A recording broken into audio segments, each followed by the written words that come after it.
नमस्कार मित्रों, शुभ संध्या। आज 15 जून मंगलवार है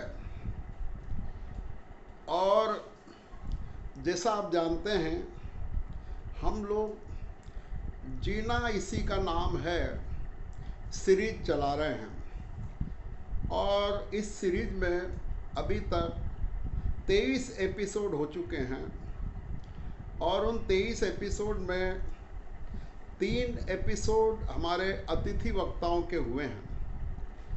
अतिथि वक्ताओं में सर्वप्रथम गुरुवर टी.सी. जैन सर का उद्बोधन था, फिर परसों रविवार को श्री डॉक्टर प्रद्युम्न मिश्र साहब का था और कल जयपुर से मैडम सुमन जैन का था।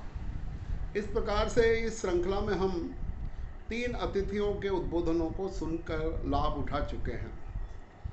आज पुनः मैं आपकी सेवा में उपस्थित हूँ। आज एक विशेष दिन है, विशेषकर हम जैनियों के लिए। आज के दिन को हम श्रुत पंचमी के नाम से मना रहे हैं। वाकई में आज की तिथि ज्येष्ठ शुक्ला पंचमी जैन धर्म के लिए एक बहुत महत्वपूर्ण स्थान रखती है। क्या है शुक्ल पंचमी, किस प्रकार से इसको मनाया जाता है, इसकी विभिन्न बातें सुबह से विभिन्न व्हाट्सएप पर प्रवचनों द्वारा और कई प्रकार से हमें प्राप्त हो रही है।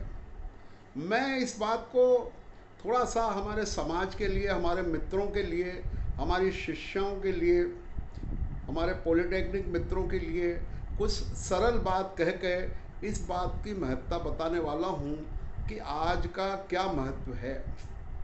तो विशेष रूप से ये कहना चाहता हूँ मैं कि आज जो श्रुत पंचमी है, तो आज के दिन जैन धर्म के जो शास्त्र हैं उनका पूर्णता हुई थी। देखिए, भगवान महावीर स्वामी अंतिम तीर्थंकर रहे और उनकी दिव्य ध्वनि लगातार 30 वर्षों तक खिरी। उस दिव्य ध्वनि को उनके प्रमुख शिष्यों, जिन्हें गणधर कहा जाता है, उनके द्वारा वो झेली गई, उनके द्वारा सुनी गई और उनके द्वारा फिर अगले आचार्यों को, अगले उनको सुनाई गई। इस प्रकार से ये क्रम चलता रहा। पर धीरे धीरे योग्यताओं में, क्षमताओं में कमी आती जाती है। तो आते आते आज से लगभग 2000 वर्ष पहले आचार्य धरसेन हुए हैं। उन्होंने सोचा कि अब धीरे धीरे ये जैन आगम जो है, जैन जो धर्म है, वो लोगों को याद नहीं रहेगा। उनको ऐसी चिंता हुई कि आगे की पीढ़ी किस प्रकार से वो तत्वों को समझेगी। तो उस दृष्टि से उन्होंने आगे इसके लेखन करने के लिए अपने 2 शिष्यों को चुना। वो है पुष्पदंत और भूतबली। इन 2 शिष्यों को परीक्षा लेने के लिए कि ये लिख पाएंगे कि नहीं, समझ पाएंगे कि नहीं, उन्होंने श्लोक दिए 2 अलग अलग दोनों को, और एक श्लोक में एक अक्षर कम रखा, एक श्लोक में एक अक्षर ज़्यादा रखा और बोले इन श्लोक को सिद्ध करो। दोनों शिष्य वो श्लोक लेकर गए, उन्होंने जपे, सिद्ध किया। तो उसमें जो कहना चाहिए देवी उपस्थित हुई, तो एक हीन अंग की थी और एक अधिक अंग की थी। उनको लगा कि ये ऐसा तो संभव है नहीं। तो फिर उन्होंने उन श्लोक की बारीकी से परीक्षा की और उसमें जो कमी थी वो उन्होंने दूर की, तो सर्वांग सुंदरी उपस्थित हुई। तब जाके वो गुरु के पास पहुँचे। गुरु ने तो परीक्षा लेने के लिए ऐसा किया था। तो इस प्रकार से फिर इन दोनों पुष्पदंत और भूतबली और आचार्य धर्मसेन के माध्यम से जैन धर्म के प्रथम शास्त्र षट खंडागम का निर्माण हुआ।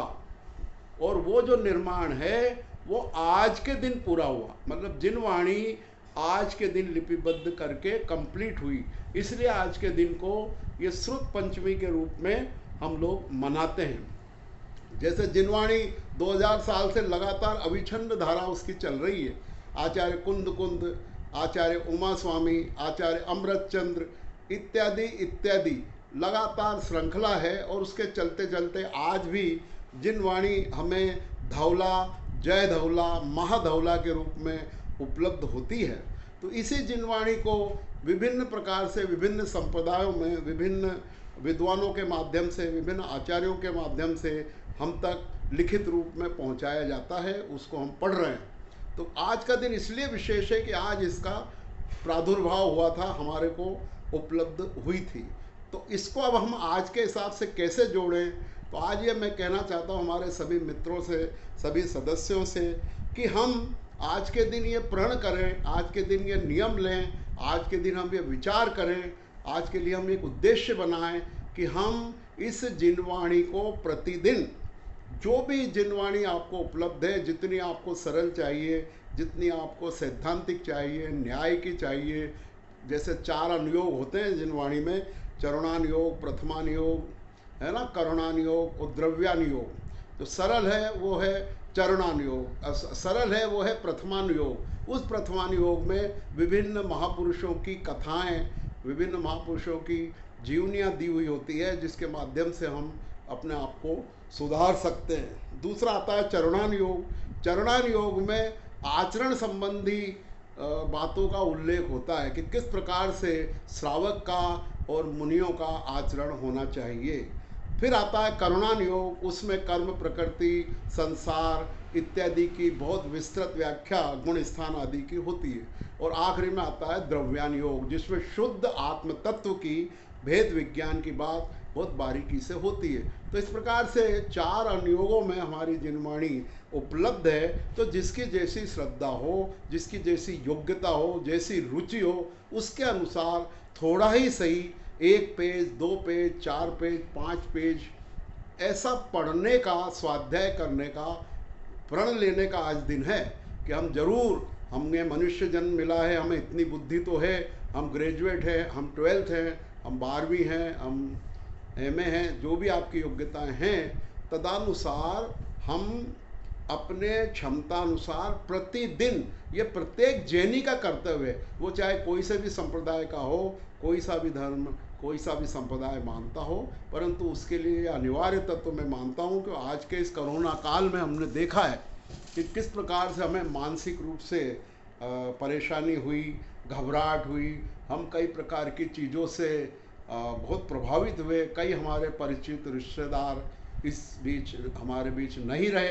तो ये सारी बातों को, कई प्रकार के आर्थिक संकटों का सामना करना पड़ा, लॉकडाउन की वजह से व्यापार धंधे बंद हुए, बीमारियां हुई, लोग हमसे बिछड़े। तो ऐसे समय में हमारे लिए एक अच्छा निमित्त है। और मैं समझता हूँ श्रुत पंचमी एक ऐसा त्यौहार है जब हम सब जैन मिल करके प्रतिदिन स्वाध्याय करने का नियम लें।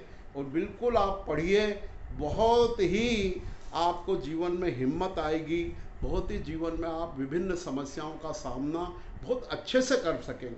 जैसे एक स्वाध्यायी जो होता है, उसके जीवन में समस्याएं नहीं आती, ऐसा नहीं है, उसके जीवन में समस्याएं आती है, पर उन समस्याओं का सामना वो बड़े धैर्यपूर्वक, बड़े अपने परिणामों को बिगाड़े बगैर कर सकता है। ये एक सबसे बड़ी विशेषता होती है स्वाध्याय की। अगर वो स्वाध्याय नियमित रूप से करेगा तो उसका बहुत ज्ञान बढ़ता है और वो ज्ञान के आधार पर अपने जीवन में काफ़ी सुधार ला सकता है। ये तो बात हो गई अब जैनों की। मैं अजैन जो हमारे दूसरे भाई बहन हैं, ब्राह्मण हैं, दूसरे समाज के हैं, अन्य सभी समाजों के लोगों से कहना चाहता हूँ कि आप भी अपने अपने धर्म ग्रंथों को पढ़ने का आज नियम ले लीजिए। अच्छी चीज़ किसी संप्रदाय विशेष की नहीं होती। आपके यहाँ भी गीता है, रामायण है, रामचरित मानस है, अलग अलग सब धर्मों की अपनी अपनी पुस्तकें होती है। तो क्यों ना आप उन महान ग्रंथों का स्वाध्याय शुरू करें, जिससे आप देश की संस्कृति, देश का इतिहास, देश के महापुरुषों के बारे में आपको जानकारी हो। तो कुल मिलाकर मेरा ये कहना है कि आज हम सुद पंचमी के दिन हम ही सभी, मैं इवन जो कहता है कि जो सीखता है उसकी कोई उम्र नहीं होती, तो आप भले ही कितने भी उम्र के हो गए हों, कितना भी आप पढ़ते हों, पर पुनः अपने आप को तरोताज़ा करने के लिए ये बहुत ज़रूरी है कि आप अब नियमित रूप से स्वाध्याय करने का प्रण करेंगे, नियम लेंगे और विकल्प करेंगे कि मुझे ये काम करना है। निश्चित रूप से इससे आपको जीवन में बहुत लाभ होना है। और इसको कहते हैं कि स्वाध्याय भी एक परम धर्म है। स्वाध्याय परम तप है, स्वाध्याय परम धर्म है।